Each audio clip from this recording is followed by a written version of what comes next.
አንድ ሰው ነው የዩኒቨርሲቲ ተማሪ ነውና ቴክስት ያደርገ ይደውልና አላነሳውትና ቴክስት አደረገልኝ እንዲ ሰፖርት ልናደርግ እንፈልጋለን ምናምን ብሎና ትንሽ ቆየት ብዬ ደወልኩለት ቤተሰቦቹ በጣም ሀብታም ናቸው ቪዲዮን ካየሁት በኋላ እጅግ በጣም ነው የተነካሁት አለ ከሰው ምክር ሰምቼ አላቅም አለና አይመቸኝም ከሰው ምክር መስማት አለ በቃ እና በግድ ኤዮ ብለው ነው ያሳዩኝ አለ ማየት ከጀመርኩ በኋላ ግን ጀመርኩት ጨርስኩት አለ በቃ እዛውና ለአባቴን ፎርዋርድ አድርግቼለታለሁ አይቶ ከዛ በኋላ መጽሐፍ የሚያስፈልጋችሁ ነገር ሰፖርት እንዲያደርጋችሁ እሱን እምቢ ቢል እንኳን አለኝ ለእኔ የወር ኮስት ሼሪንግ የሚላክልኝን ገንዘብ ዩኒቨርሲቲ የሚላክልኝን ገንዘብ ልኬ ለእሷ ቴሌቪዥን ትገዛላታለህ ብሎ ነበረ ቴሌቪዥን ስለወሰዳችሁ ቴሌቪዥኑን ትምህርት ስለሆነ የምንጠቀምበት ለእሷ ቴሌቪዥን ትገዛላታለህ ምናምን ብለው አንድም ኮመንት ሰጠኝ ሰው ነበረ ያው የሚሟገትልሽ አግኝተሻል ለቤቱ ቴሌቪዥን አይገዛ ለቤቱ ቁም ሳጥን አይገዛ አሁን ብዙ የሚወዱ ሰዎች አግኝተሻል ምንድን ነበር ያልከኝ እንደውም አንድ ሰው ስጦታ ይዛላ ግባ ያለ ሰው አለ ትንሽም ነገር ብትሆን አለኝ ትንሽም ነገር ብትሆን በቃ እኔ ገንዘብ ልክልሃለሁ አለኝ እኔ አዲስ አበባ ሄጃለሁ ቃለ መግዛትና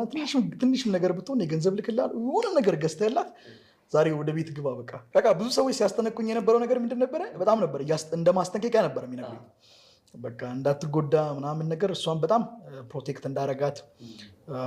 ይሄ ስሜቷ እንዳይረግብ ማለት ነው እየቆየ ሲል ደግሞ ርግብ ብሎ ደግሞ እንዳላጣት እንዲሁ ታሪካችን እንዲሁ እንዳማረ እንዲቀጥል ብዙ ሰዎች ካጠገቡ አንድ ቆም እጅግ በጣም ሲያስጠነቅቁኝ ነበረ አንተ ቢልክል ቾክ ነው የምትገዛው እኔም አውቀዋል ማለት ነው ብር ሰውዬው ቢልክልህ አወያያታለሁ ከመጀመሪያ አወያያታለሁ አይሰራም አንተ ለውይይት ታቀርበዋለህ እንጂ ወስነህ ነው አዎ ግን ታውቃቸዋል አዎ ግን ምንም አይነት ነገር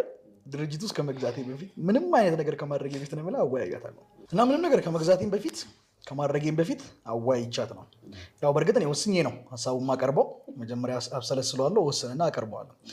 ሳቀርበው ግን የእሷን ምላሽ ሁል ጊዜም ቢሆን ተመሳኝ ነው ደሴም ነው የምትሆነው ከኔ ጋር ወዲያውን ነው የምትስማማው ቢበዛ 5 ደቂቃ እና 10 ደቂቃ ትነጫነጫለች በቃ 5 ደቂቃ ወይ 10 ደቂቃ ቤት ውስጥ ብዙ ታሪክ ይፈጠራል አፍተር 10 ሚኒት ግን ትመጣና ደግሞ ራሷ አሁን እናድርገው ባከኝ ነገር ብላ ደግሞ ድጋሚ እኔን ትለኩሰኛለች ከዛ ወዲያውኑ ነገሩን እናድርገዋለን ማለት ነው ሳትፈቅድ የገባንበት ነገር የለም